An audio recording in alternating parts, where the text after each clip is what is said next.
二少爷，奴婢不愿。滚烫的身子压着他，根本就挣脱不得。想要挣脱的手臂被捏得生疼，苏清婉绝望地闭上了眼睛。1个时辰后，苏清婉失魂落魄地走出了浴房，在走廊上撞见了候在那里的房嬷嬷。唉，别让其他人瞧见，咱们先回屋。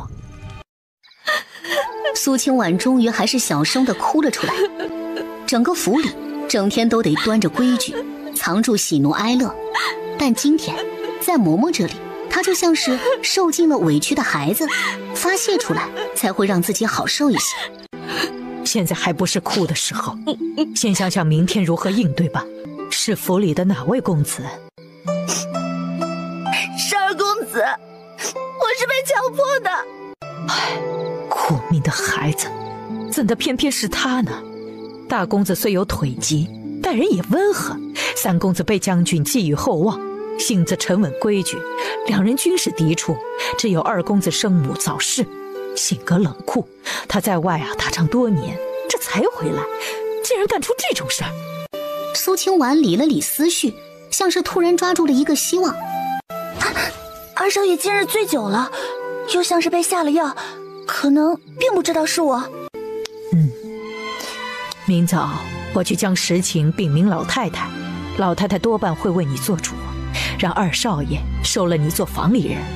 如今二少爷还未大婚，大抵只能先做通房。我不愿与他做妾，嬷嬷你知道的，我心里……房嬷嬷哪能不知道清婉的心思呀？清婉虽未表露过，嬷嬷看得出来，她对高猎户家的儿子颇有几分不同。还有一条路，兴许二少爷没看清是你呢，你就装作啥都没发生。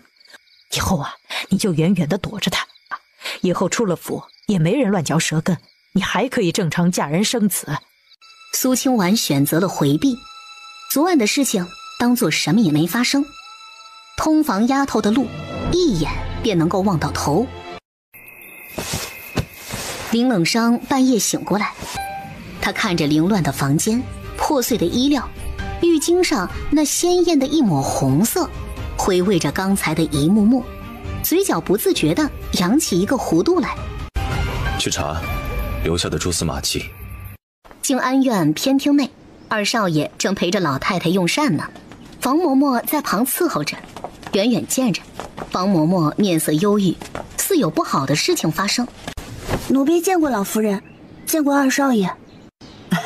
快起来，来，走近些，让我瞧瞧。清婉半抬起头来，眼神不敢直视主子，她垂眸往地下看。模样出挑。好，去拿我那只碧玉簪子来。苏清婉一听是簪子，心里头便明白了几分。簪子定情分，历来主子赏奴婢都是铜钱银子，即便有那赏物件的，也都是布匹衣裳这些实用的。主子赐簪子，这是给府里的少爷说通房才用的。如今二少爷端坐在这里，这还不够明显吗？嗨，二少爷回来有段日子了，院子里呢没一个伺候的大丫鬟，我有意拨你过去，月银升一升，跟思和那丫头一样。苏清婉还是没有说一句话，只咕咚咕咚的磕头，眼里噙着泪花，没几下额头上便红肿起来，这便是无声的抗议了。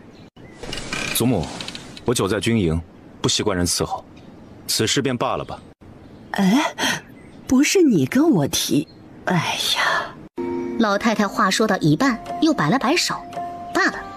这个孙儿从边关回府第2日，他便指派了丫鬟婆子过去伺候着，都被退了回来，就连净身伺候过他的秋月也被发卖了出去。这次他难得拐着弯的提了清婉这个丫头，这会子又不要了。此次过来，明面上是姐妹叙旧，实际上是王氏让他游说清婉去做二少爷的通房丫头。他深知这条路的艰辛，拖到现在也不知道该如何开口。妹妹，千万别干傻事儿，大夫人这是一点活路都没有，些许二少爷那儿还能有些希望呢。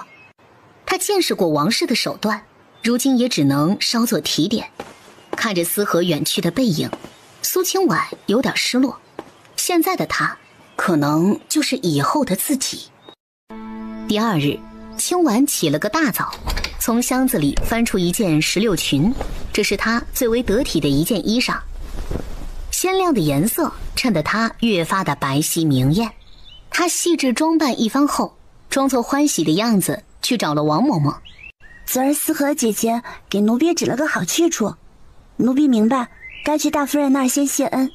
姑娘好福气呀，随老奴来，夫人在正厅。他由嬷嬷领着进入正厅时，王氏刚用过早膳。清婉呀是个懂规矩的，非要来给夫人磕头谢恩。清婉应声跪下，郑重地磕了3个响头。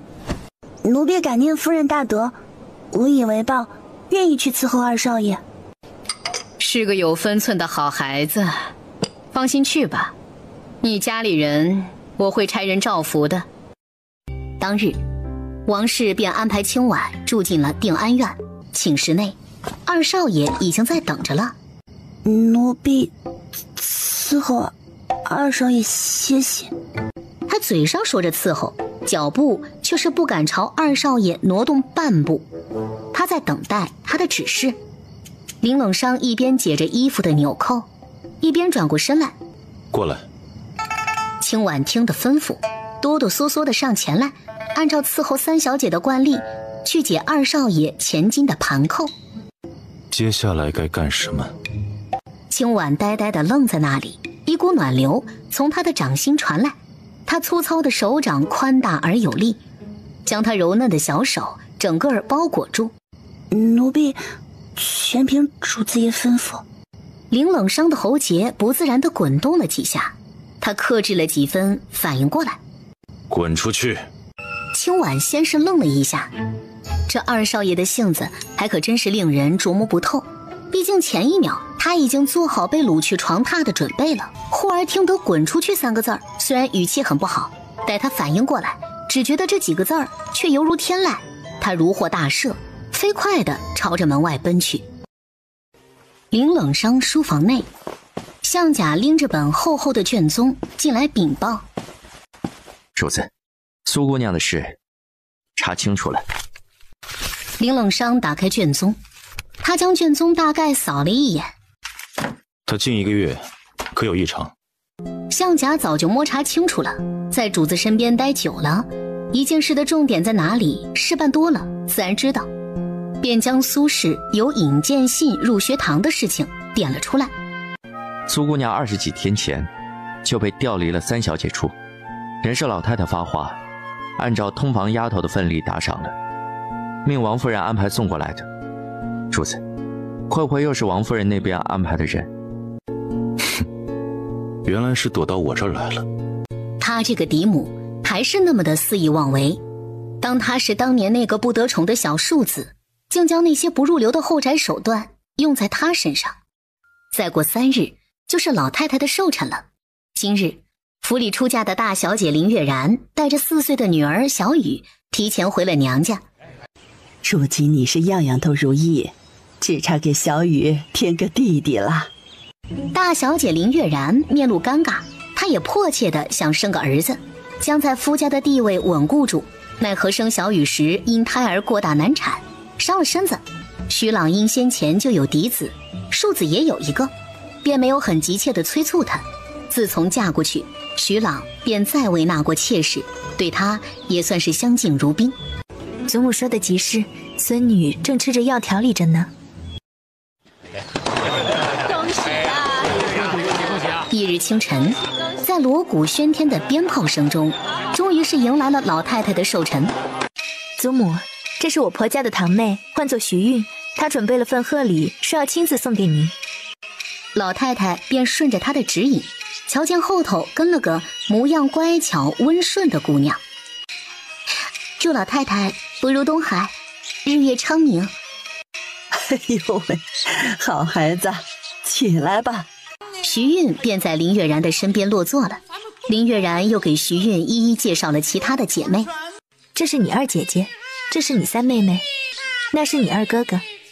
他耐着性子听完了一出戏，深觉这种场面着实是无聊，便想起身找个地方躲躲清静。刚准备起身，老太太一个眼神示意他坐下。今日是给孙儿孙女们相看对象的，没有主角退场歇着的道理啊，就是陪笑坐着也得陪上一整天。苏姑娘在屋里吗？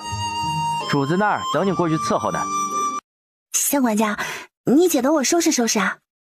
清婉倒不是去涂脂抹粉去了，而是转身去了厨房，端起那烈酒烧刀子，咕咚咕咚的猛往嘴里灌。来定安院的第一晚，他就是太过于紧张，遭主子赶出了房间。从今往后，清婉得靠在这棵大树下熬过4年，凑足赎身银子。今晚的表现不容有失。奴婢给主子爷请安。清婉远远地候着，恍惚间觉得前头有人在朝他招手，他便大着胆子摇摇晃晃地走了过去。奴婢伺候主子爷歇歇。他仰起头来，解扣子的动作不减，小嘴嘟哝着：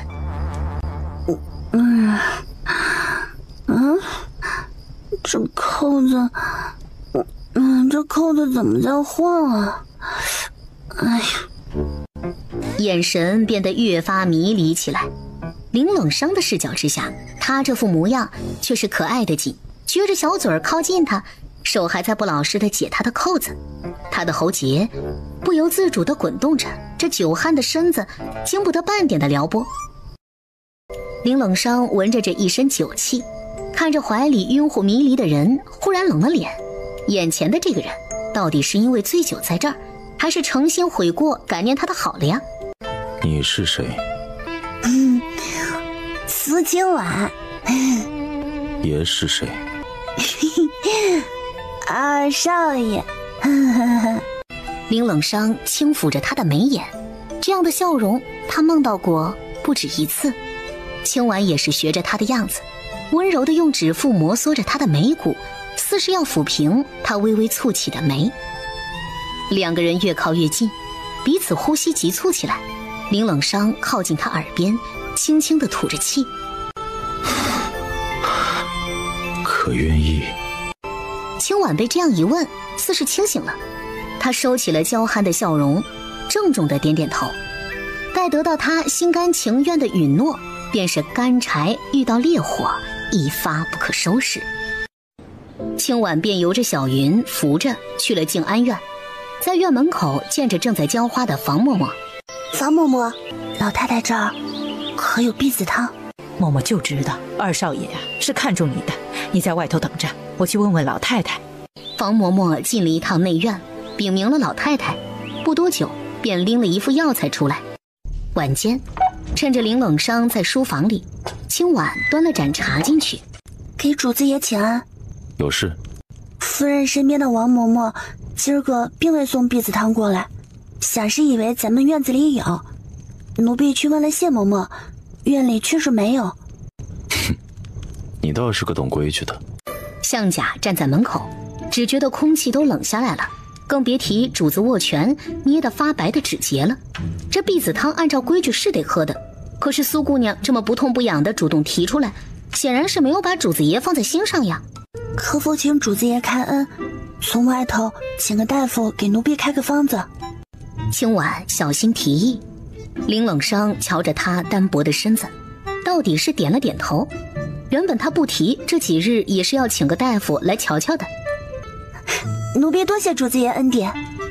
待小云将药渣带过来，大夫将药渣划了开，又捡起里面的几味药渣闻了闻。这药确实能避孕，只是药效太猛，喝多了以后恐要自死艰难。那是否药效轻一些的，喝完症状不是发寒，而是发热呢？王世赏的避子汤找不到药渣，他只记得每回喝了都是通体发热，要去外头吹吹风才会好受一些。避子汤以寒性药材为主，服用后必是感觉手脚冰凉。那服用后有发热症状的是何药材？多是补品，或也有其他，单从热症不不可贸然断定。可惜王嬷嬷送来的药早已没了，也断不出个究竟了。大夫，可否帮我看看是否有中毒的迹象？苏娘子放心，脉象平和，并无中毒迹象。那就多谢大夫了。王夫人送的是补药，不是毒药，这是何意啊？难道她想要一个小通房怀上主子的孩子？这将军府不就成为他人茶余饭后的笑话了吗？苏娘子开了2个方子，调理着用。大夫说了，必不影响以后要孩子。听得这药以后对子嗣无大碍，他便放下心来。那烈性的避孕药，通房用过一段时间，大抵就废了。这也是他允许请个大夫来看看的原因。他不想只要一段时间的快活，此次得了大夫的保证令，他也不必刻意的压着欲望，心中大快。主子从石拱门进院子时，青婉跟往常一样在院门口候着。他微微侧身，只稍稍的低了头。怎么回事？寻常的花粉过敏罢了，不打紧的，只需3、2日便可自行消退。这几日怕是不能伺候主子了，可否容奴婢回家探望？这细细算来，奴婢已有大半年未归家，也不知父母身体如何。林冷霜转过头来打量了他几秒，而后有些无奈地摇摇头。这院子里头哪来的花呀？不过是他躲着的借口罢了。看来这几日确实搓磨的他过狠了。你去准备下，不必太过张扬。马车行了半个时辰便到了，屋里只有薛姨母一个人。哎呦，闺女，你可算是回来了呀！姨母，咱们进屋说。赶车的小厮从马车上将各色礼品都搬出来，跟着青婉往屋里送。见着薛姨母时，还礼貌地给她问安。薛姨母在旁边瞧着，似是明白了什么。姑娘，我听得街上人说，将军府2少爷收了个通房，宠得跟眼珠子似的。那通房不会是你吧？青婉知姨母不悦，又不能辩驳，只能够低垂着点点头。哎呀，姑娘糊涂呀！那高门大户的妾室，哪有平头老百姓的正经娘子来得快活呀？姨母，我并非自愿，如今我只求再过4年能凑足赎身银子回家来。那2少爷到时候肯放你归家吗？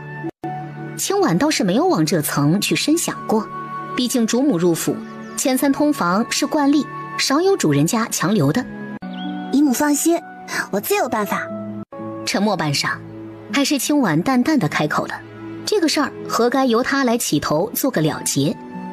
高家大哥，您叫他不必等我了，即便出了府，我也配不上他了。薛姨母见他将这么难过的一桩事儿说得风轻云淡，看得出姑娘是经了不少的事儿才能够练出这副心态。高烈前些日子参军去了，没有个1年半载也回不来，等他回来再说吧。你去给郡主下个帖子，以婴儿的名义。郡主回来都没见到2少爷，怕是不一定会来呀。你只管去下帖子，苏清婉回府了，他定然感兴趣。王氏笃定，这位眼里容不下沙子的郡主，只要跟林冷霜沾边的，他都会打听一番。奴婢给郡主请安，给3小姐请安。哎，快起来，帮我把这半根烙子打完，做好郡主家的小局，也想学学。青婉见着筐子里的黑红烙子，正是那不算复杂的梅花烙。奴婢试试。青婉便将那烙子拆了一小段，将接错的地方换上红色丝线，再按照顺序来编织。没多久的功夫，一根栩栩如生的梅花烙便快打成了。哟，苏姑娘当真是手巧，可否教我打个蝴蝶烙？我家主子想穿水晶用。水晶珠子是什么颜色？可有想要的蝴蝶烙子样式？珠子呀是紫色的，蝴蝶烙子的样式却没有参考，还烦请苏姑娘多教几个，让郡主挑一挑。青婉略微沉思，珠子是紫色的，烙子的配线用烟灰色、黄棕色和暗红色都是不错的选择。咱们先试试枯叶蝶烙子吧，颜色跟朱子道也匹配。哦，那就开始吧。若是清婉自个儿编个烙子，一盏茶的功夫足矣。小菊编几步就开始错，错了就得拆了重新来。等了半晌，一个烙子还没编好呢，屋里喝茶的郡主便坐不住了。叶妹妹，咱们去园子里逛逛吧。偌大的屋里就只剩下了清婉跟小菊，无声地编着烙子。清婉耐着性子地教。半个时辰后，小菊终于磕磕绊绊地将这枯叶蝶烙子编织完了。小菊姑娘聪慧，这么复杂的烙子也学会了。一旁的小菊将烙子拿在眼前看了看，像模像样的，她自个儿还挺满意的。这第一根总算是好了，苏姑娘，您抓紧编下一个吧，我学得慢，就不用管我了，你自个儿多编上几根，让郡主挑挑。清婉也不好推脱呀，毕竟郡主是府里的贵客，说不定往后还是定安院的主母呢。你瞧瞧苏清婉那媚主的样子，今日姑且放过她，明天我定要她好看。可在小菊看来，今日让苏清婉打了10几根烙子，也没见她有一丝的不耐烦。奴婢瞧着那苏姑娘还算是温顺，郡主莫要罚她太过了，毕竟……小菊本想说，毕竟咱们还没入定安院呢，规矩上说不过去呀，又深觉这句话不妥，给咽了回来。郡主又同小菊轻言了几句，终是想到了一个满意的法子，露出一个得意的笑来。第二日，郡主再次登门将军府，这次她带了2个粗使婆子，气势汹汹地直奔定安院。苏姑娘，你昨日在烙子上动了什么样的手脚？郡主回家带上了你打的烙子，今日就成了这般。清婉跪在地上想，她昨日打了那么久的烙子，手上也没起红点子呀，那小菊的手看起来也无恙。奴婢昨儿给郡主打了烙子，已经被主子爷罚了。主子爷说了，奴婢这卑贱的手不配伺候郡主。这话一出，郡主很是受用。原来林二公子竟是如此的在意她的一举一动，不过编了根烙子也传到了她的耳朵里。你就在地上跪着，没有本郡主的允许不准起来。清婉原想着编个主子爷罚了她的谎话，哄得郡主开心了，能够减轻一些处罚。1个时辰过去了，清婉就恭敬地跪在那儿，不曾挪动一下，腿早已麻了。又1个时辰过去了，清婉跪在地上，只觉得石子上的寒气如冰雕一般。跪了这许久，她只着单衣，滴水未进，之所以还没有倒下去，全凭着毅力吊着。一条冷水泼下来，从头淋到脚。郡主见着清婉哆嗦的样子，也是觉得有一些过头了，正想出言阻止呢，偏偏这个时候林冷伤进了院子。林二哥哥，你回来啦！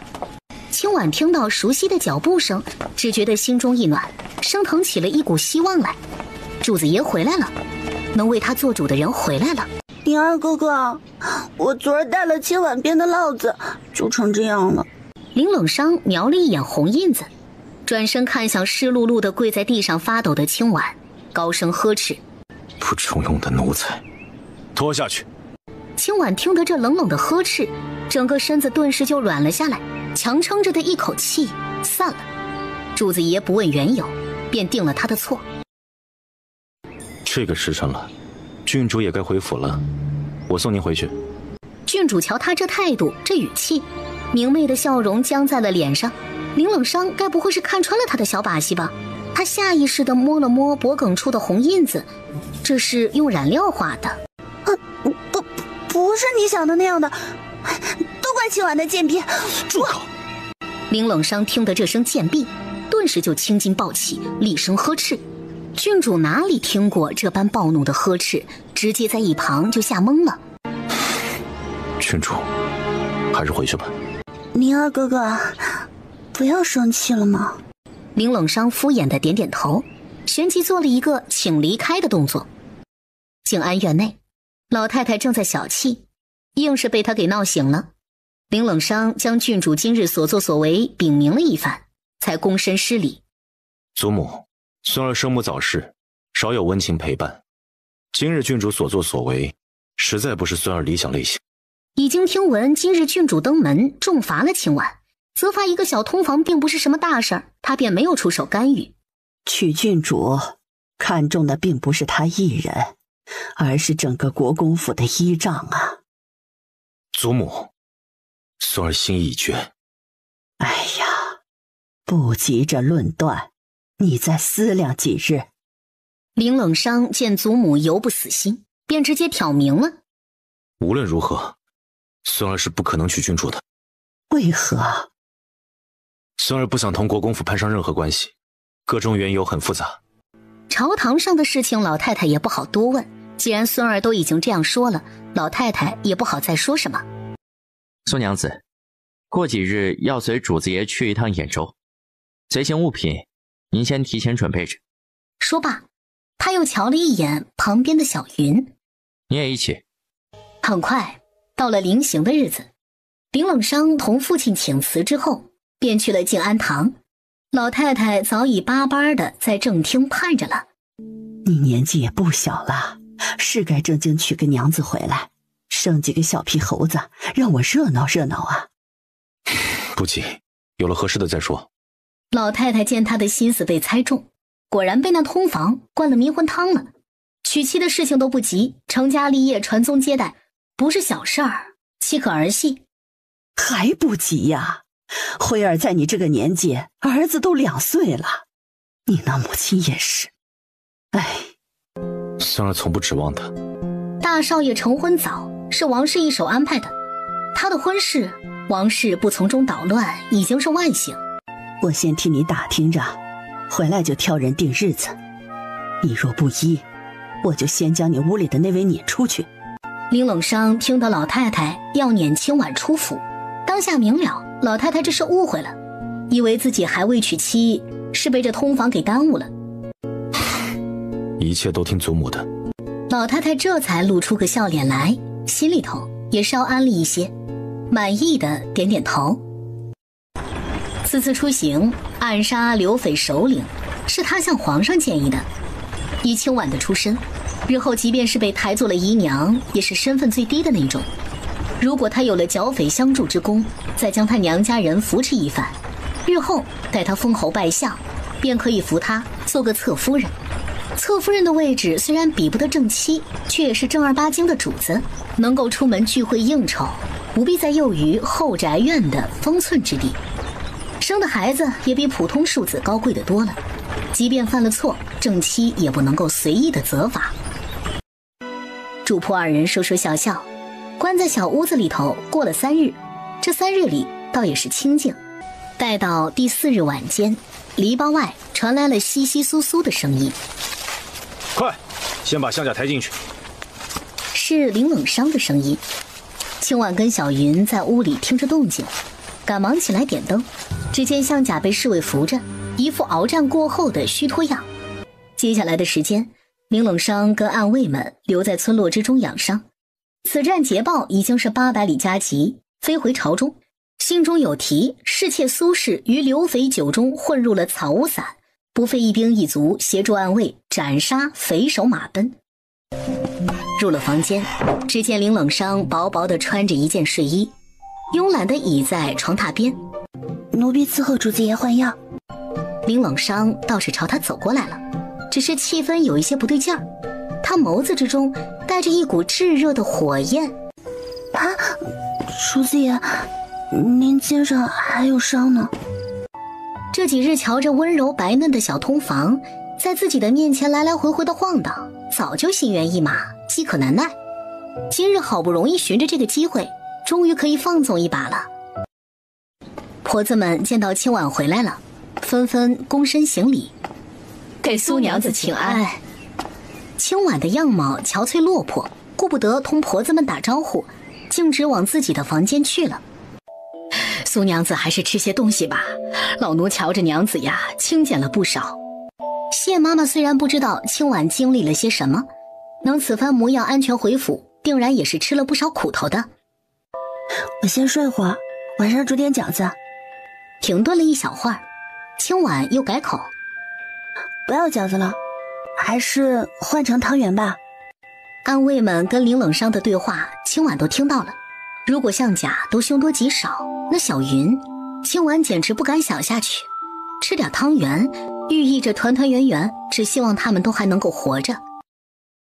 这一日，向甲领着府里的几个采买小厮，正准备出府置办年货。青婉早在院门口候着了。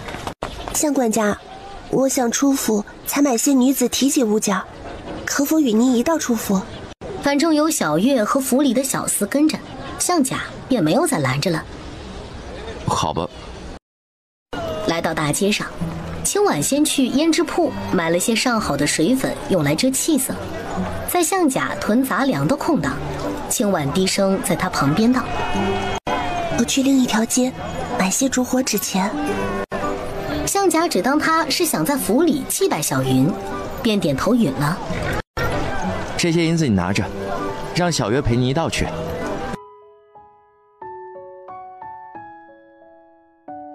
在这条街上买了一些烛火纸钱后，青婉也不急着回去，而是又拐过了几条小巷子，巷子尽头有一个小医馆，他停在医馆门口。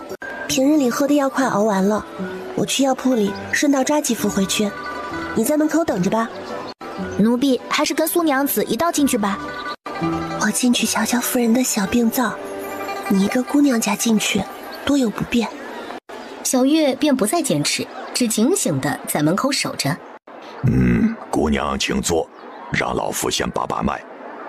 大夫仔细地把过脉后，心中已经了然。姑娘这是喜脉啊！青婉虽已通过种种迹象猜到了这一结果，当从大夫嘴里听得喜脉二字时，还是如遭雷劈。可有那稳妥些的落胎药？大夫早已猜到此番结果，他提笔迅速地写下了方子。落胎可能有性命危险，往后也可能再难有孩子，这药啊，姑娘还是慎用。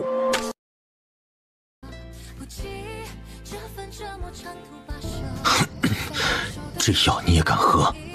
白天才从大夫处确诊了，晚上就行动起来了。青婉这才想起要解释一番。奴婢熬的是补药，平日里喝的那种。一旁的向甲将地上的药渣捡起来，闻了闻。没错，是大夫开的补药。补药？刚才的一切竟都是个误会。林冷伤不自然地松了松手指，面上有些尴尬。主子爷，苏娘子闻不得这药水味儿，要不先换个地方。青婉便由小月扶着入了林冷伤的寝室。待林冷伤在圆凳上落座，青婉扑通一声就跪在了他的身旁。奴婢有错，不该忘了喝鼻子汤的规矩。如今已经有孕在身。林冷伤回想起来，大概是在客栈的那次，情到浓处，那日的感觉格外不同些。自家的小通房没有条件喝下避子汤，这事儿原本也不是他的错。动不动就下跪，什么时候能改了这毛病？青婉瞧着主子态度有所缓和，便由小月扶着起身，在一旁的椅子上落座。奴婢本想自个儿悄悄解决了，可大夫说了，喝了药可能会死，可能以后再也没有孩子，奴婢就怕了。求主子爷怜悯，奴婢不想死，哪怕是无名无分出府生下孩子，奴婢也心甘情愿。林冷伤嘴角微微扬起，心中暗想，亏得你是一个怕死的性子。你只管好生在府里养着，安安心心把孩子生下来。那老太太和大夫人呢？自有爷护着你。青婉得了这句保证，便擦干了眼泪水，脸上洋溢出笑容来。多谢主子爷。林冷伤瞧着这温暖的笑容，情不自禁地将目光挪向了他的腹部。往后这里会有一个如她一般可爱的小丫头，或者是调皮捣蛋的小子，心里头便不自觉地暖起来。今日召大家来只有一件事，无论定安院有什么消息，严禁外传，违者军法处置。站着的婆子小厮们面面相觑，生怕主子爷要警醒的那个人就是自己。只有谢妈妈清楚，恐怕主子爷是允许苏娘子生下孩子，这事儿让老太太和王氏知道了，可不好解决。给老太太请安。给老太太请安。老太太瞧着面前2位如花似玉的姑娘，模样都是极好的，便满意的点了点头。去，把我准备好的赏赐拿来。房嬷嬷应了声，便去后头端了2个托盘进来，盘子里头放的是按照通房的份例准备的簪子和布匹，还有一对银手镯。往后要尽心尽力伺候二少爷。奴婢谨遵教诲。见2人规矩妥帖，老太太想起了清婉，便随口问了一句：清婉最近在院里忙什么呀？宁童愣了愣，不知道该如何回答。木槿见状，先是露出了一个为难的表情来，这才吞吞吐吐地开口：苏姐姐近日肠胃不适，时常呕吐，听院里的丫鬟说她一天里有半日都在房里睡觉兴许是吃坏了东西，休息几日就好了。听得这些，老太太整个人都不好了，表情越来越凝重。呕吐嗜睡，莫不是怀孕了？晚间到了快要入睡的时辰，房嬷嬷踏着月色匆匆地赶来了定安院。今日木槿去过老太太那儿，你是不是有孕了？清婉想起今日木槿的反常，知道此事瞒不住了，便默默地点了点头。姑娘糊涂，通房有孕是大忌，老太太已然知晓，定不会让你生下来。主子也已经知道了，只让我安心养着，嬷嬷莫要忧心。房嬷嬷想，林冷伤跟大少爷、三少爷不同，是个有主见的，兴许此事还有转圜的余地。或许尽快迎娶正妻进门，将你在生孩子之前抬了姨娘，将军府的名声还能在外头浑圆过去。只说是孩子是早产的，老太太兴许能容你生下来。嬷嬷，就没有其他的办法了吗？比如躲着先把孩子生下来。他原本只是怕喝落胎药丢了性命，没想那么复杂。他以为只要主子爷发话，他就能够躲着把这孩子生下来。至于名分什么的这些，往后可以再补。姑娘的想法忒简单了，无名无分生下的孩子会遭世人唾弃。既然二少爷让你生下他，必然要考虑到整个将军府的名声，考虑到孩子的处境。清婉被房嬷嬷这么一问，也糊涂了。她想留下孩子，难道真的只是怕受落胎之苦，还是另有其他呢？如果你想留在主子爷身边，这一胎务必要顺顺利利的生下来。老太太只怕这几日就会动手，你要想好对策，最好是能说动二少爷出面。那婢子汤不是喝着吗？怎么还会有孕呢？是不是那丫头施了什么手段？林冷伤一听老太太要将责任推到清婉头上，便耐着性子的解释：这事儿不怪她，在兖州的时候是孙儿没安排好。林冷伤便不好再多解释，虽然错在他，但解释多了，祖母只会更加的生气。我知道你看中清婉那丫头，可这孩子来的不是时候规矩人家定不会先弄出庶子庶女来，待日后正妻进了门，再叫她怀一个便是了。这是孙儿的第一个孩子，还请祖母容她生下来。他知道清婉的性子，看起来柔柔弱弱的，实则骨子里有股倔强。若是这个孩子没有保住，以他那钻牛角尖的性子，怕是会决绝的离开。他绝对不允许这样的事情发生。你糊涂为了这么一个小通房，就要搭上整个将军府的名声。此事你若下不去手，就由祖母来做这个恶人。不可！林冷伤脱口而出，语气之中带着怒意。这呵斥的声音听得老太太愣了愣，孙儿何时用这个语气同她说过话？祖母，你就容孙儿任性这一回吧。你有没有想过，一个无名无分的通房生下的孩子，别人会如何指摘他呀？那孙儿便给他个名分。正妻还没进门呢，你如何给他名分呢？孙儿想着先给他抬个妾室的身份，把孩子生下来再说。至于娶妻，这个不急。你要气死我呀！林冷伤保持沉默，老太太咳嗽不止，祖孙俩互不相让，僵在这里，屋子里的气氛变得压抑起来。若我执意不肯那孙儿只能开府单过，同将军府撇清关系，什么狗屁名声，孙儿也是不在意的。好啊，我算是明白了，你是被那女人灌了迷魂汤了。哎，既然如此，你还来问我做什么呀？祖母，并不全是因为她，毕竟这也是孙儿的孩子。反正我说什么你也不听，干脆回去吧。老太太端坐在上，早已是不耐烦到了极点。张嬷嬷端着汤药，定定地立在一旁。青婉见这阵仗，心里一紧，完了。给老太太请安。哼，你还知道过来呀？青婉听出了老太太的怒意，吓得跪在地上瑟瑟发抖。老太太瞧了一眼张嬷嬷手中的汤药，悠悠地开口：你若是个懂规矩的，就把这碗落胎药喝了。求老太太怜悯，青婉不求名分，只求能出府生下孩子。贱婢，还妄想生下来！青婉急得眼泪都流出来了，她不敢再说话，怕一开口老太太会更加的生气。端过去，给她灌下去。两个婆子得了命令，上前来一左一右地架着青婉，让她动弹不得。不要啊！不要！林冷商脸上挂着汗珠，大跨步地进入了厅堂，他呼吸有些急促。祖母，您这是干什么？你怎么回来了？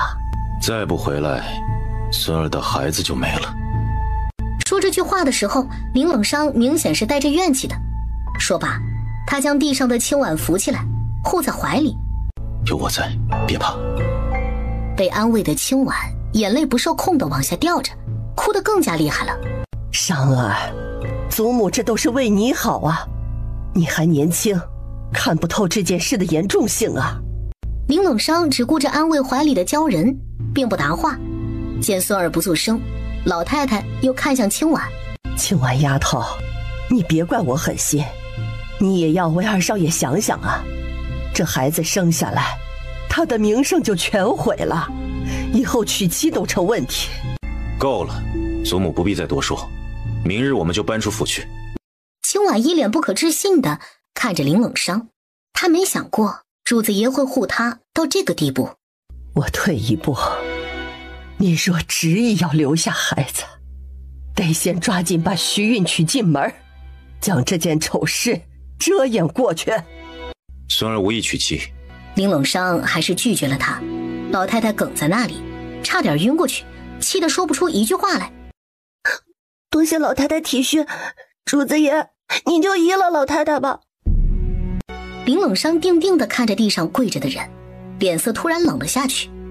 老太太催促他尽快娶妻，他不恼，可是青婉，他怎么可以？主子爷，您就依了老太太吧。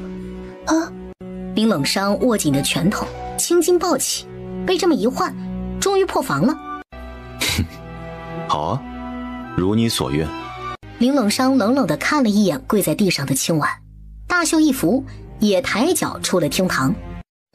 琼华阁，王氏寝室内，二少爷婚礼上说破实情的丫鬟，老奴安排好了。哪个院里的？是蓝姨娘院里负责扫洒的小丫头。怎么不去温姨娘的院里找两个呀？老奴想着用蓝姨娘院里的显得自然些。王氏听得嬷嬷这么解释，也是觉得有几分道理。大小姐巴不得促成这门亲事，温姨娘院里的人顿时没有出来乱嚼舌根的道理。罢了，你安排好就行，后路一定要处理干净。夫人放心，都跟人牙子说好了，第2日就领出去远远的发卖了。明儿你去库房里把我那套赤金镶宝石的头面拿出来。那套头面不是给三少奶奶留着的吗？怎么现在就拿出来呀？一套头面罢了，二少爷大婚，我这个做嫡母的总要拿出一点气度来。嬷嬷虽是心疼，也知夫人说的是事实呀。就算不送这套头面给二少奶奶，也要备上一份跟大少奶奶差不多的才行。免得落下一个苛待庶子的名声。小月，小月，快起来，把灯点上。我好像见红了。一听到见红，小月一轱辘从床上爬起来，摸黑去点灯。屋子里头亮堂起来。青婉低头确认了一下被垫之上的一抹鲜红。苏娘子，这该如何是好啊？青婉定定地坐在那儿，不敢轻易挪动了。见小月慌了神，她只能自己镇定下来。先去给我拿月事垫来，然后去找向管家，让他务必请个大夫来。小月就急急地往向甲的房里去了。重重的叩门声很快就把向甲吵醒了。谁啊？是我，小月。向管家，您快开门，苏娘子不好了。屋里只剩下了窸窸窣窣穿衣服的声音。很快门开了。苏娘子怎么了？苏娘子见红了，快请个大夫来瞧瞧吧。小月姑娘，你别急，这事儿主子爷知道了吗？还没呢，苏娘子让奴婢先通知您去请大夫。这样，我现在去外头请大夫，你去通知主子爷。林冷霜走到青婉的床榻边上，轻抚着她的脸颊。你好好躺着，爷马上去请大夫。主子爷，向管家已经去请大夫了，这会儿应该在来的路上了，不用着急，奴婢一点也不觉得疼。这话他也没有说谎，此次见红来的蹊跷，竟是跟往日里来月事的感觉一模一样，所以他也没有很慌乱。好，那爷在这陪你。屋外终于是传来了窸窸窣窣的声音，向管家领着大夫来了。有劳刘大夫了。刘大夫已听向甲说过情况，只微微点头，麻利地将随身携带的药箱打开。他伸出白皙的手腕，搭在脉枕上，安安静静地等待宣判。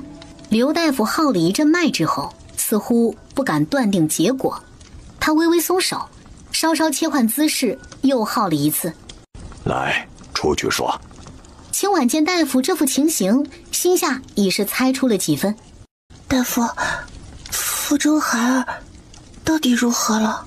胎儿已无生机，大概是没有干呕之症后便停育了。青婉听得胎儿已无生机，身上的气力一松，整个人颓然地跌在了靠枕上。林冷霜也是一阵的悲痛。没事的，没事的。大夫，此事对青婉的身子可有影响？胎儿月份小，按理说能随着此次月事排出，应该影响不大。刘大夫急笔写下方子之后，递给了林冷霜。林冷霜伸手准备去接方子，这才发现袖间如湿了一大片。会好的，一切都会过去的。进了房门，房嬷嬷一眼就看到了窝在被子里的青婉。她面无血色，额头上还戴了女人坐月子时才会用到的围巾。青丫头，你这是怎么了？见到亲近的人，青婉满心的委屈，忍不住又哭了出来。嬷嬷，青婉的孩子没了。好孩子，莫要太过忧思，好好吃药。你还年轻，以后的日子还长着呢。嬷嬷，青婉的孩子是被人暗害的。什么？大小姐带我去宁安寺那日，我从寺庙里得了串念珠，那念珠里含有麝香，我却日日戴在手上。丫头，你是不是猜到什么了？还没有，所以请嬷嬷过来问问当时的情况。您还记得那日是谁提出来让青婉跟去宁安寺的吗？我记得那日大小姐带了徐小姐过来，先是跟老太太说邀请二小姐和三小姐，老太太自是应了。大小姐是不是依然坚持要我去？老太太当时是什么反应？想起来了，小梅回完话后，大小姐倒是没说什么，是徐小姐提议带些补品来看看你。那会子我刚伺候完老太太小憩，在门口听了一耳朵。你确定老太太那会子不在场？大小姐也没说什么，是徐小姐主动提的。不过，你还是要请二少爷出面来查。二少爷心思缜密，定能找出真相来。若真是徐小姐所为，二少爷会为你主持公道的。可他们都已经定亲了，再有几日就要大婚了。姑娘糊涂，正是因为才定了亲还没大婚，更急着揭露出来。若真是他，等他进了门，能有你什么好果子吃呢？林冷霜抬腿进了屋子，他见青婉下了床，精神也恢复了，还看起了账本。林冷霜面上的焦色终于是缓和了一些。感觉怎么样？奴婢已经好多了，大夫说了不大碍的。那就好。青婉想到刚才自己的揣测，虽然没有什么根据，还是忍不住说了出来。主子爷，奴婢还有一事想不明白。何事？刚才奴婢左思右想，总觉得念珠的事儿太过巧合了。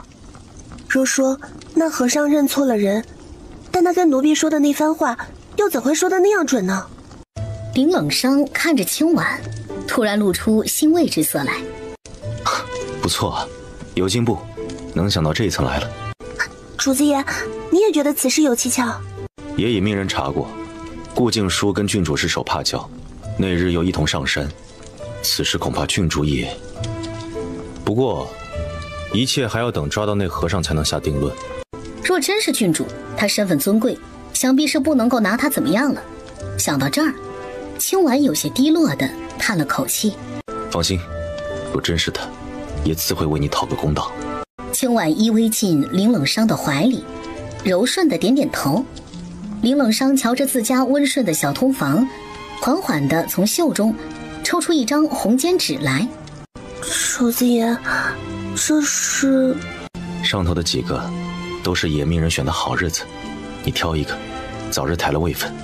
失了孩子后，他也曾担心过老太太会为难他，将他赶到庄子上去。后面一想，又不怕了。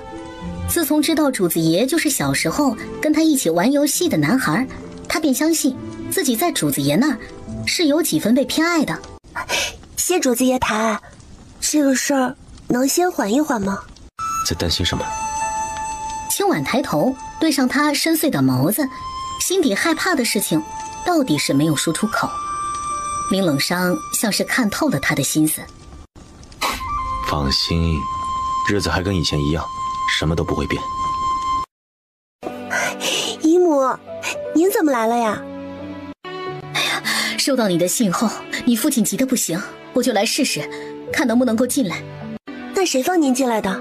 我拜托常去送信的小厮，是他带我进来的。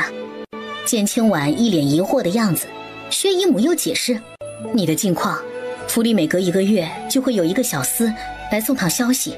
青婉哦了一声，估计这么体贴的事情只有主子爷会安排了。待两人在炉火边落座，你心里说的可是真的？昨儿主子爷已经把日子定下来了，就在下月12日。怎的这么突然呢？二少爷不是这个月要大婚吗？那新进门的主母没意见？姨母放心，新进门的徐小姐是个性子大度的，不计较这些的。那就好，当家主母和善，往后你的日子呀也能够好过些。姨母不是反对女儿做妾吗？原以为还要好好劝慰一番，您才会松口呢。唉，原先是想着你出去还能嫁人，现在难了，就连高大娘也……原本她还打算着瞒着邻里，不把青婉做了通房的事情传出去。可是二少爷隔三差五的就来他们家送东西，又是送铺子，又是给小儿子安排私塾的。起初他们自然是拒绝的，可来送信的小厮说，若不收了二少爷的这份好，青婉在府里的日子可就苦了。青丫头，趁着二少爷的心思还在你这儿，得抓紧生上几个孩子，最好是能有个哥儿，往后就算是失了宠，也有孩子做个依靠。女儿知道的。恐怕薛姨母还不知道自己落胎的事情。提到伤心处，青婉换了个话题。对了，爹爹怎么样了？他呀，自责得很，昨晚上饭都没吃，我劝了好久他才睡下的。今儿非得要跟着我过来，只是门口的守卫不让他进。您出去好好劝劝爹爹，就说女儿在这儿过得很好，决定留在将军府，全都是女儿自愿的。放心，你爹爹嘴上不说，其实心里也是觉得二少爷是个靠谱的。新娘子盖着红盖头，安安静静地坐在床边上，等待着她的新郎。没等她酝酿情绪，喜帕便是被直接掀开来。她含羞地慢慢抬起头来，眼底柔情似水，娇羞地唤了一声：“父亲。”徐姑娘，屋内没有其他人，不必演了。这好歹是他的新婚夜，虽然他们有约在先，做一对有名无实的夫妻，他帮他抬清婉的位分，他则是给他经商的自由，1年之后便可随时和离，给他自由身。虽说有约在先，但为了徐家的名声，这3日还望夫君留宿在婚房内。那是自然。林冷伤说罢，便绕过婚床，从后头取出了一副被褥来，简单的铺在离床稍远一些的地上，合衣而睡。林冷伤头3日都在婚房打地铺，到了第4日，他搬回了自己的寝室。给今晚的聘礼单子拟好了吗？向甲从袖子里抽出一个小单子来，都按规矩背下来，您看要不要在后天写？不必，按规矩来即可。向甲心中疑惑，难道主子爷娶妻之后这么快就对苏娘子不上心了？林冷伤见他还愣愣地杵在这里，又随口问了一句：“那和尚抓到了吗？”禀主子爷，安危赶到他半月前现身过的寺庙时，他已经离开了。目前也按照寺庙里提供的线索，继续在追查了。找到后务必留活口。奴才明白。宁国公府那儿派几个行事稳妥的人守着，有异动来报。好，奴才这就安排。这是母亲留下的簪子，今日赠予你，全当是她的祝福了。清婉定定地杵在那儿，听得林冷伤如此郑重的言语，心底升腾起丝丝暖意。这是纳妾聘书，从今日起，你苏清婉的名字正式入林家族谱。清婉有些诧异地抬头，入族谱，这不是侧室才有的待遇吗？啊，主子爷，这不合规矩。怎么，不想做侧室夫人？不是的，奴婢是怕出身低微，辱没了主子爷的身份。今后就是正儿八经的主子了，给爷拿出点该有的气魄来。清婉正了正身子，抬头叉腰，用手在前方指了指。今后奴婢也能趾高气扬的指使人了。就这点出息啊？奴婢的这点出息是骨子里自带的，哪是一下子就能改的。林冷伤看着清婉娇嗔的小模样，心头一动，忍不住将她轻轻地拥入怀中。清婉沉浸在这种感觉之中，以至于什么时候入的床榻都是浑然未觉。主子爷，奴婢身子还未大好。到今儿刚好1个月，大夫说了，渴。那个渴字说得特别的重，清婉本能的将头扭到一边。别！怎么了？奴婢想，明儿才是正日子，到时候再伺候主子爷。能躲一日是一日。说罢，他便挣扎着要起身。熬了3个月的林冷伤怎么可能会放过他？今日先一了夜，明日自有明日的安排。清婉明显感觉主子爷的眼神都炙热了，身子更是滚烫烫的。两人越靠越近。主子爷，您为何这样急着？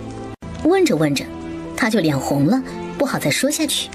林冷伤倒是坦荡荡的。忍了3个月，你说也急不急？3个月，那岂不是从她怀孕那会儿开始的？啊，那少奶奶？合作关系，婚前就约定好的，也给她钱和正室夫人的头衔，她不插手爷院里的事。清婉这才恍然，原来主子爷说少奶奶进门后一切如往常，什么都不会变，是这个意思呀。合着她这段日子暗暗在心里头吃醋，都是自寻烦恼罢了。主子爷，奴婢真幸运。林冷伤一脸宠溺，轻抚着他的发丝。小傻子。大夫，您看看，我这月事已推迟好几日了，您给段段是不是有孕了？已经把过脉的刘大夫又拿出了脉诊，仔细号过一遍后，才悠悠开口：嘿，恭喜苏姨娘，老夫把到喜脉了。清婉听得喜脉二字，心里头万分的高兴，谢天谢地，老天爷总算是没有薄待他，孩子终于又来了。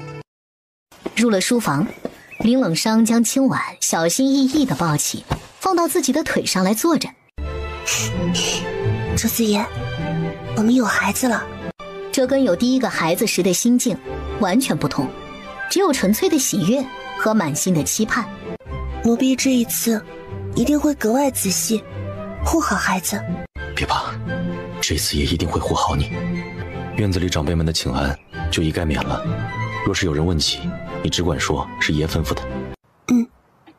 若没有特别的事，不要出院子随意走动，非要出去的话，一定要带上侍卫，明白吗？奴婢知道的，不会出院子。你若觉得闷了，等爷空了再带你出去玩。好啦，奴婢知道了。主子爷，您今日比奴婢还啰嗦呢。林冷霜这才没有再继续，他自己都惊觉，一向不喜多话的他，这一日竟是唠叨个不停。静安院内，张嬷嬷附在老太太的耳边轻声低语：确认了，苏姨娘确实是有孕了，如今正孕吐得厉害呢。老太太只是微微点头。如今清婉已经是被抬为了姨娘，有孕生子也算是喜事，她自然也不好再说什么。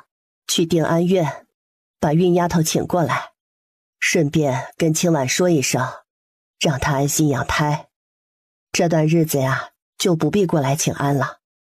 请你过来其实没什么大事，就是小姐们闹了些小别扭，也只需要问你几个问题，你若据实相告，回答完就能走人。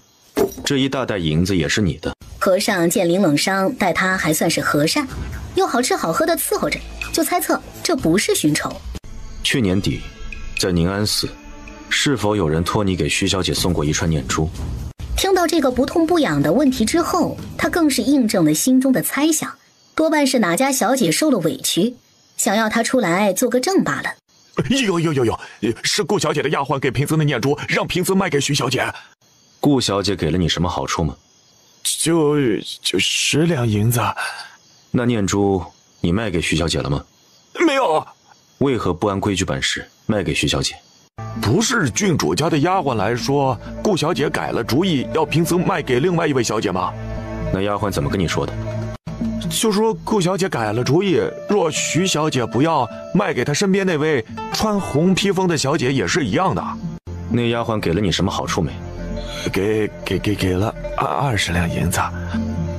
那你卖给那位姑娘了吗？给了呀。那姑娘怎么又肯收呢？还不是贫僧编了段话，她才信了。你是如何跟那位姑娘说，她才相信的？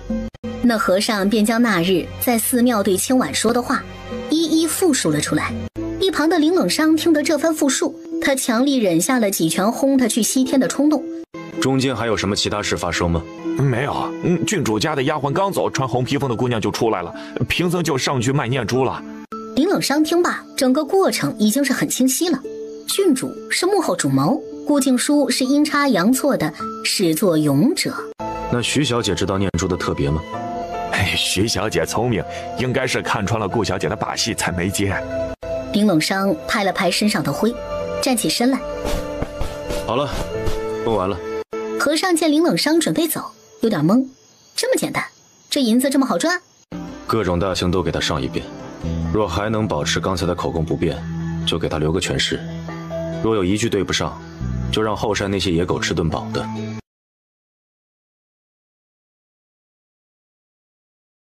这串念珠，可知它的来历？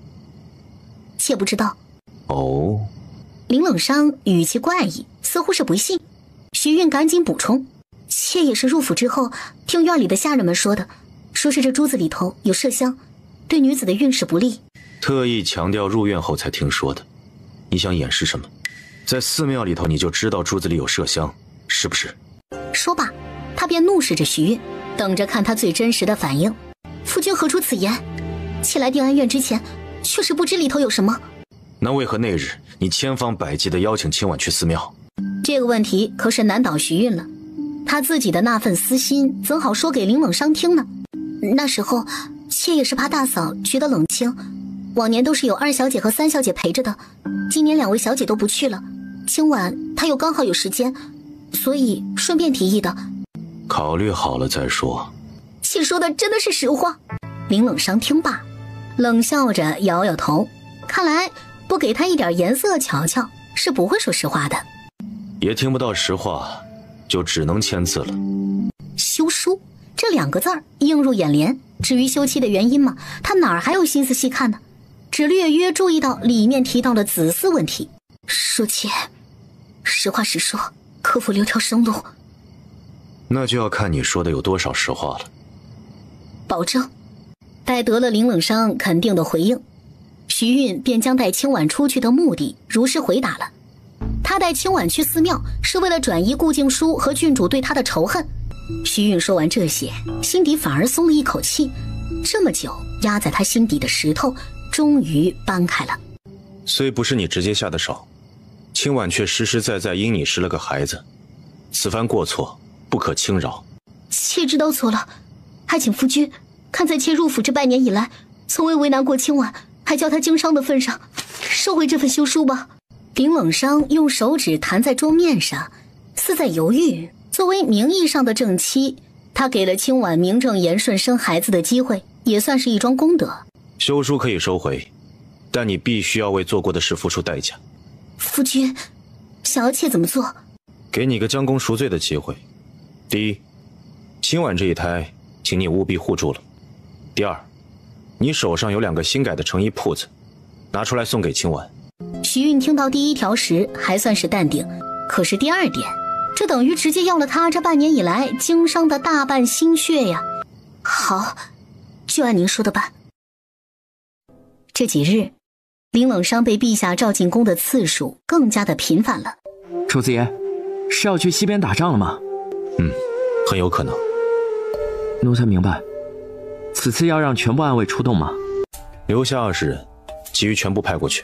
此次征战，你不必跟去。调配暗卫的事，你顺便交给宋拓。主子爷，是有其他事情要吩咐奴才吗？以往他可是主子走到哪儿他就跟到哪儿的，从来没有分开过。如今清婉有孕在身，金无畏留守在京中，宁毅要是有什么动作，就靠你护卫了。给你留20个护卫，另外除了院里的守卫，再增派50个侍卫，能守住吗？自从证实了害清婉的念珠是郡主所为，他便觉得此事不仅仅是女人间的小嫉妒那么简单了。请主子爷放心，奴才定不辱使命。下去准备吧，内部暗棋可以提前动起来了。边关战事焦灼，也过段日子可能要领兵出征了。清婉一怔，果然如他猜想的一般，但他领的是京中防守的御林军，连他都要被派去打仗了，那岂不是说大燕国已经危险了？相信主子爷一定能击溃敌寇，守护百姓安宁。爷不在京中的时候，你要照顾好自己，不管走到哪儿都要让丫鬟和侍卫跟着，如非必要尽量不要出院子。清婉只当他是担心自己被王氏设计陷害，至于国公府那边的危险，他又怎能猜到？主子爷放心，奴婢就在定安院待着，哪儿也不去，哪怕是将军府里的院子也不会去瞎逛。向家会留下来，遇到难事你就跟他说。好，奴婢听主子爷的。林冷伤轻抚着清婉的发丝，自家小娇妾是这样的善解人意，他已经遥想过无数次。孩子生下来之后，一家3口幸福生活的温馨画面了。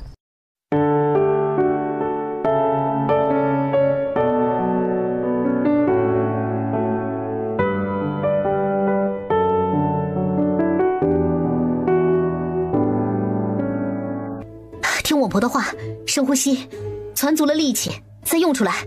因为是头一次生产，他又痛得厉害，所以这用力没有用到点子上，他也觉察不出有什么异样来。只能够顺着刘稳婆的口号深呼吸用力，深呼吸用力。这么久了，怎么没有什么进展呢？胎儿的骨架大，苏姨娘又是头一次生产，只怕不会顺利啊。清婉本来只是身体疲乏，听到两人的对话后，内心开始紧张了。哎呀，不用紧张，大夫说了，你这胎位正，又控制了吃食，你只管放松了，顺着痛用力就是了。清婉又强撑着，使了几次力之后，胎儿依然是下不来。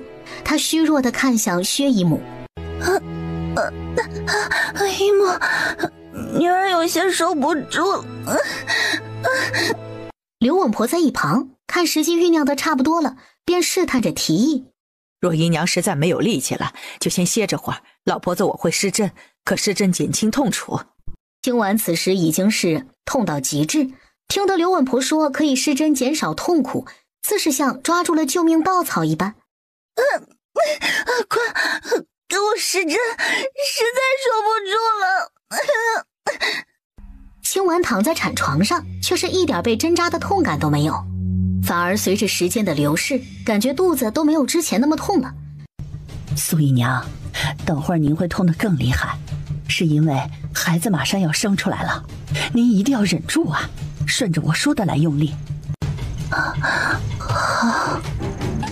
接下来就是张稳婆有节奏的引导，清婉忍着剧痛配合着，但这一次她用力的时候能明显感觉到跟之前不一样。这次张稳婆叫她用力的点都是肚子痛的最厉害的时候，她自己都能够感觉得到，效果比之前的要好。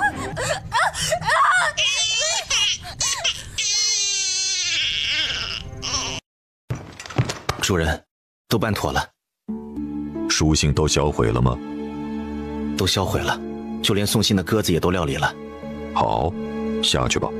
蒙面人得了指令后，并未马上离去，而是将头压得更低，略显迟疑地开口：主人，有个稳婆还活着，要不要卑职闯进将军府去，将他灭口？他都知道些什么？除了要他害林将军的孩子给他钱财外，其他一概不知。七王爷听罢，不耐烦地挥挥手：罢了，莫要在节外生枝。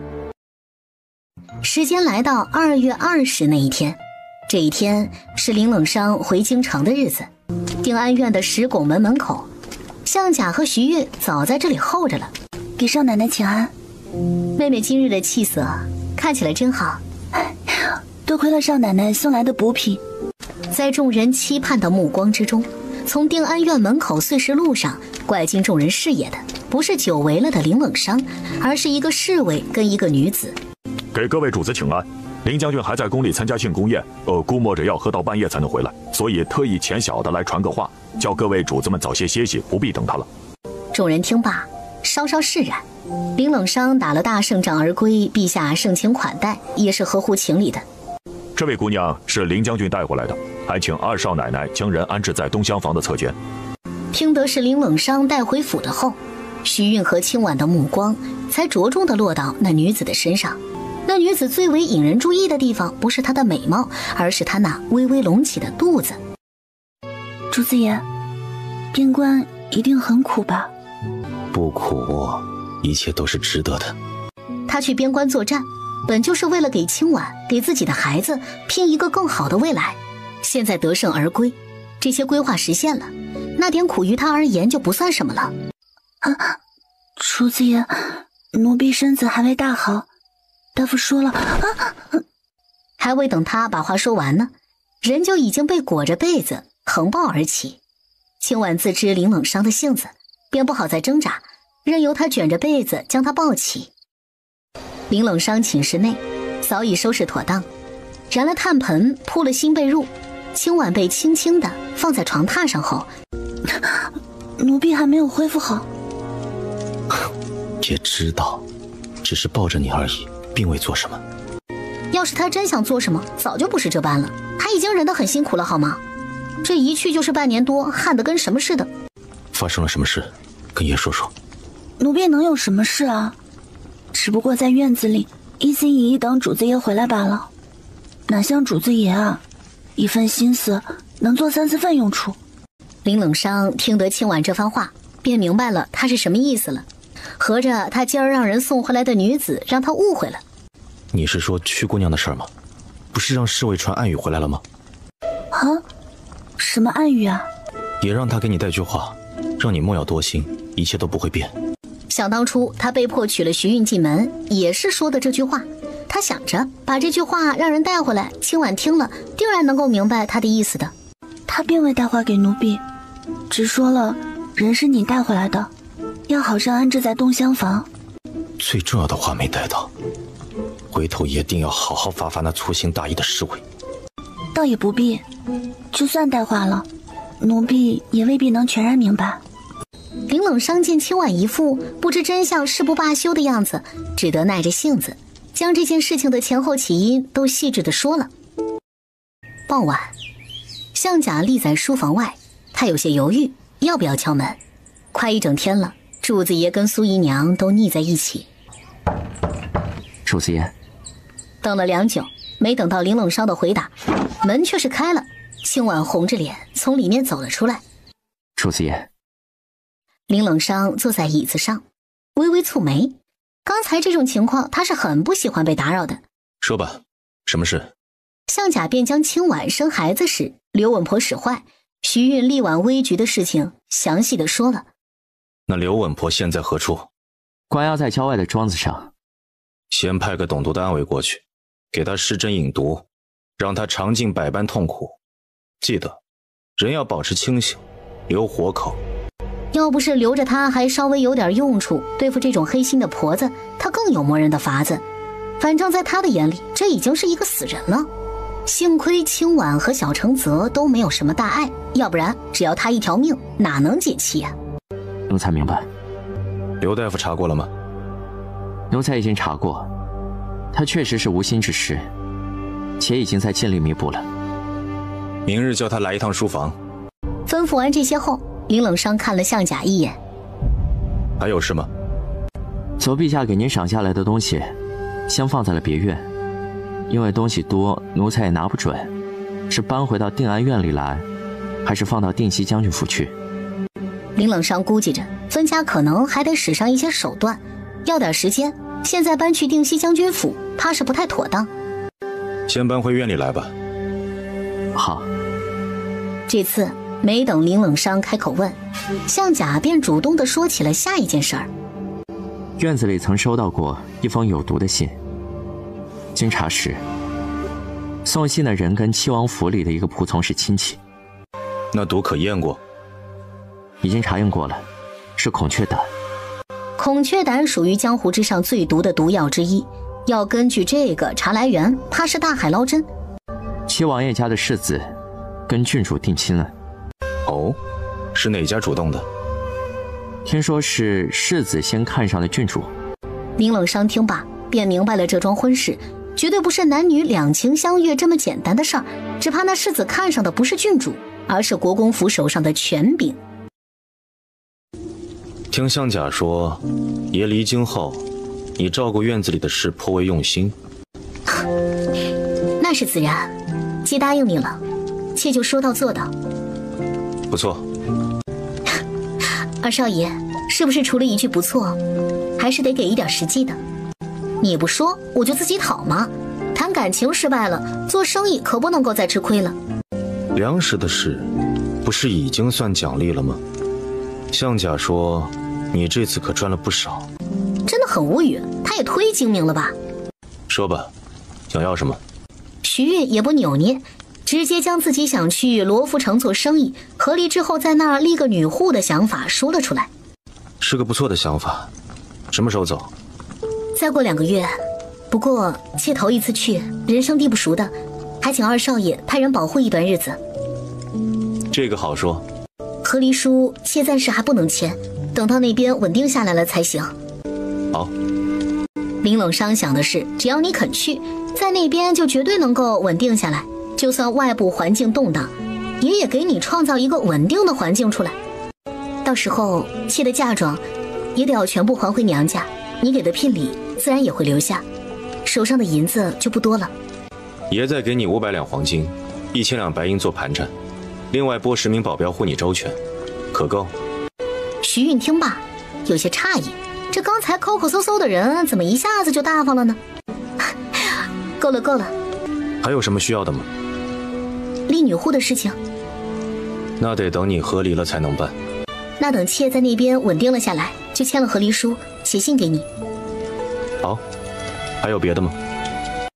徐玉没想到这一趟商讨下来会这么的顺利，他想了想，似乎自己想要的都达成了。没有了。多谢二少爷成全。不用谢，是你自己成全的自己。林冷商这边回屋沐浴好了之后，就一直在寝室等着清婉过来。今夜是他期盼已久的日子。去西厢房看看，清婉怎么还没过来？才刚走出去没多远，他就远远的瞧见小月扶着苏姨娘过来了。主子爷，苏姨娘过来了。林冷商心中一喜，面上还得装得淡淡的。好。清婉推开门，林冷商情不自禁地上前来抚着她的肩，只轻轻用力的一带，便将清婉放躺在床榻上。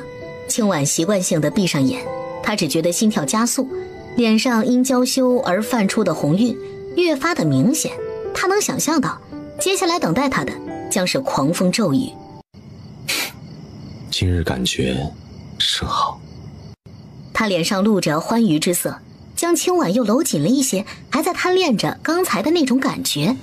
夫君，妾想着正在学药草，不宜有孕，能不能先喝着避子汤？说罢，他便低头，不敢看林冷商的反应。眼下确实不宜有孕，明日刘大夫会给你一碗避子汤，可以管1个月，还不怎么伤身。一碗避子汤管这久，还能不伤身？夫君，这药有作用吗？放心，新研制的，跟那味神药差不多，效果出奇的好。清婉听得，心里担忧的过早有孕之事已经是解决，自是心情舒畅，柔柔的依偎进林冷商的怀中。夫君啊，待妾学医有成，再炖了避子药，给小承泽添个妹妹。好。他窝在林冷商的怀中，慢慢的也就入睡了。睡到半夜，他迷迷糊糊的感觉又在被折腾，整个人娇羞的不行。自家夫君忍了这么久，才歇了半夜，他又被……不错，长得像你爹，长大了定也是个有出息的。这时，小承泽发出了啊啊啊的声音。老太太见状，以为他这是要引起自己的注意，想要自己抱呢。哎呦，来，给曾祖母抱抱。老太太抱着小承泽之后，一股小孩特有的香味入鼻，让他不自觉的想要亲近。哎呀，小承泽真乖呀。小家伙也确实是乖，不哭不闹的，就这样任由老太太抱着亲昵。祖母，看来小承泽很喜欢你。孙儿第一次抱他，他可是哭了鼻子的。那是你呀，端着一副凶样子吓着他喽。这么一打趣，一旁的清婉也是忍不住笑了起来。以后得空呢，就抱着小承泽多来静安院玩。